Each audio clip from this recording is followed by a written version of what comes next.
सितंबर का महीना मोदी जी के लिए चुनौतियों से भरा हुआ है। एक तरफ 9 सितंबर को उपराष्ट्रपति का चुनाव होना है और वहीं दूसरी तरफ ठीक उसी महीने में 8 दिन के बाद यानी 17 सितंबर को मोदी जी 75 साल के होने जा रहे हैं दोस्तों।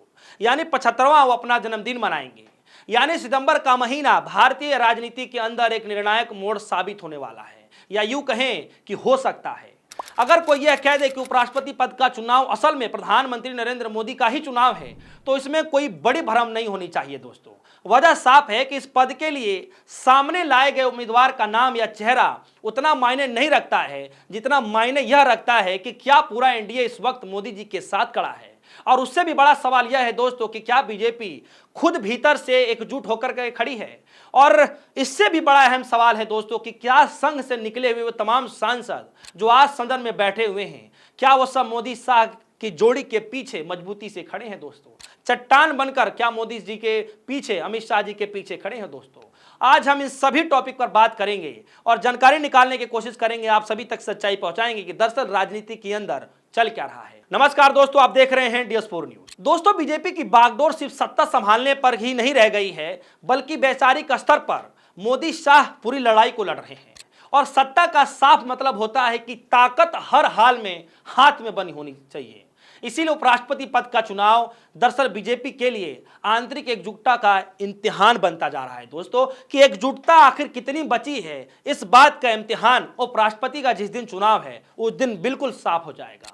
अब सोचिए कि अगर बहुमत होते हुए भी एनडीए का उम्मीदवार राधा कृष्णन अगर हार गए, विपक्ष के उम्मीदवार भी सुदर्शन रेड्डी जीत गए, तो यह सिर्फ हार नहीं होगी दोस्तों, यह हार नहीं होगी, यह हार होगी प्रधानमंत्री मोदी जी की कुर्सी की। जी हाँ दोस्तों, प्रधानमंत्री मोदी जी की कुर्सी की हो सकती है और ये कुर्सी हिलाने वाली जो है ये नतीजे आ सकते हैं दोस्तों।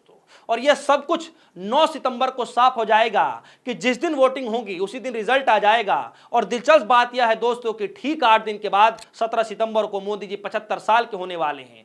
तारीखें और घटनाएं जब आप देखेंगे, जब आप इसका समीकरण बनाएंगे, तो ऐसा लगेगा जैसे ये तारीखें और ये घटनाएं कुछ कहने वाली हैं, कुछ बड़े तूफान का जो है अंदेशा बना रही हैं। और सबसे बड़ी बात यह है दोस्तों कि क्या संघ को यह लगने लगा है कि बीजेपी पूरी तरीके से मोदी शाह पर सिमट गई है, या कुछ दाल में और खिचड़ी पक रहा है।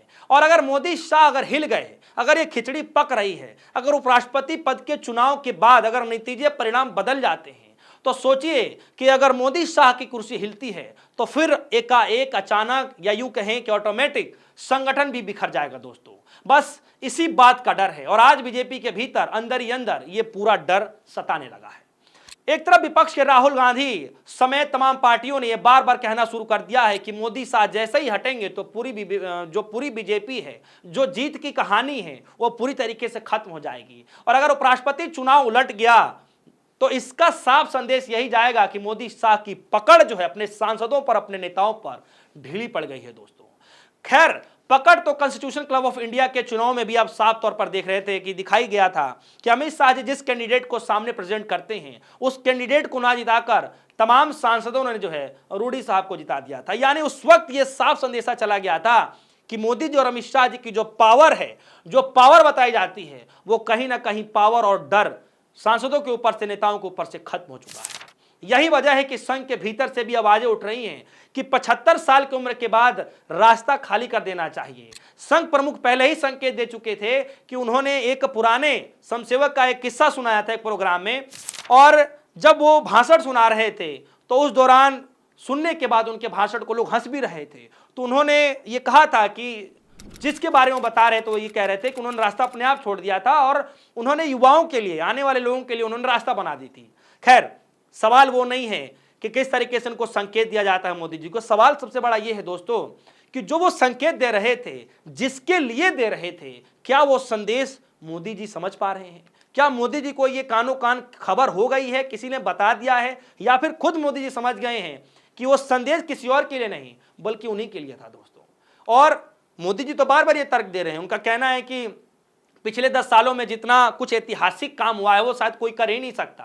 अगर कोई और बैठा होता तो वो सोच भी नहीं सकता था। अयोध्या का मसला, राम मंदिर का मसला, धारा 370 हटाना, कॉमन सिविल कोड की जो है पहल करना, लगातार राज्यों में जो जीत हो रही है उसको लेकर के जो ताकतें दिखाने की कोशिश की जा रही है दोस्तों, वो एक तरफ है। मगर इन सब के बावजूद आज की जो हालात हैं, जो मौजूदा हालात है दोस्तों, उसकी सच्चाई एकदम अलग है। पहले क्या कुछ हुआ उस पर हम चर्चा नहीं करेंगे, उसको तो लोगों ने देखा ही, खैर 10-12 साल से लोग देख रहे हैं। लेकिन जो आज की मौजूदा हालात है दोस्तों, वो बिल्कुल उसके विपरीत है। दुनिया जानती है कि एक पीक पर आने के बाद, एक पीक पॉइंट पर आने के बाद उसके बाद ग्राफ बढ़ता नहीं है बल्कि घटता ही है। और इसीलिए लोग साफ साफ ये कह रहे हैं कि मोदी जी की छवि अब उतनी चमकदार नहीं रह गई।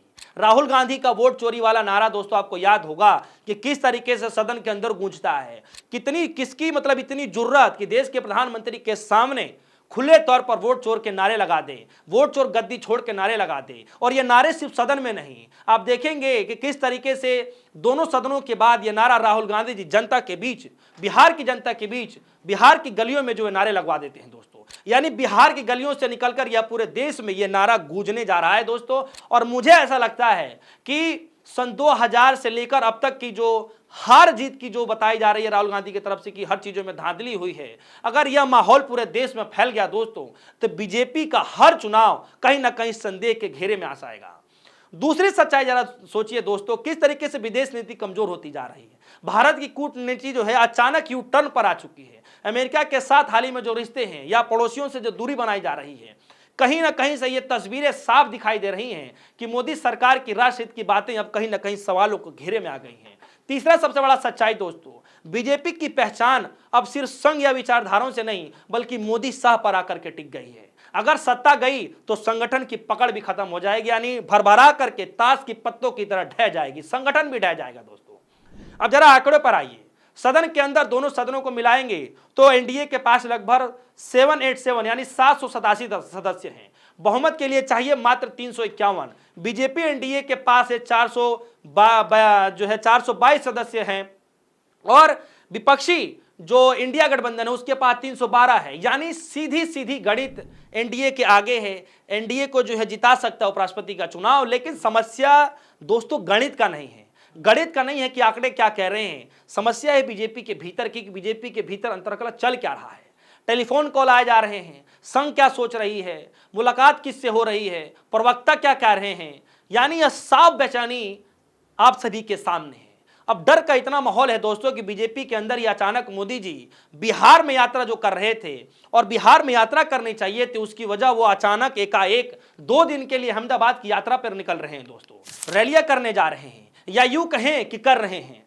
अब गुजरात तो बीजेपी का गढ़ है, लेकिन इस वक्त बिहार की सड़कों को सुनसान छोड़कर मोदी जी आखिर वोट चोरी का जो गूंज है उसकी जो आवाज दिल्ली तक पहुंच चुकी है, तो क्या अब ये प्रोग्राम मोदी जी की तरफ सेट किया जा रहा है कि इसकी आवाज, इसकी गूंज जो दिल्ली तक पहुंच चुकी है उसके आवाज को खत्म करने के लिए, उस आवाज की गूंज को खत्म करने के लिए अहमदाबाद में रैली ये बताई जा रही है कि उसकी बेचैनी को शांत करने के लिए किया जा रहा है कि जो वोट चोर का नारा है, जो बेचैनी जो दिल्ली तक पहुंची हुई है उसकी गूंज को शांत करने के लिए वो अहमदाबाद में रैली करने जा रहे हैं। याद कीजिए नड्डा ने सन 2024 में क्या कहा था, बीजेपी इतनी बड़ी हो चुकी है कि अब उसे संघ की जरूरत नहीं है।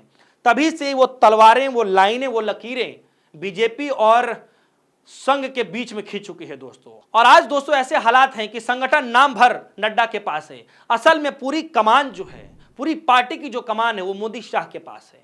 अब सोचिए अगर उपराष्ट्रपति चुनाव में 57 सांसद एनडीए से अलग हो गए तो आंकड़ा 422 से गिरकर 368 पर आ जाएगा, यानी एनडीए हार सकती है। और अगर ऐसा हुआ दोस्तों तो संदेश यह देश में जाएगा कि न सिर्फ एनडीए में दरार है बल्कि बीजेपी के भीतर भी किसी बात को लेकर कशमकश चल रही है, यानी कशमकश चल रही है।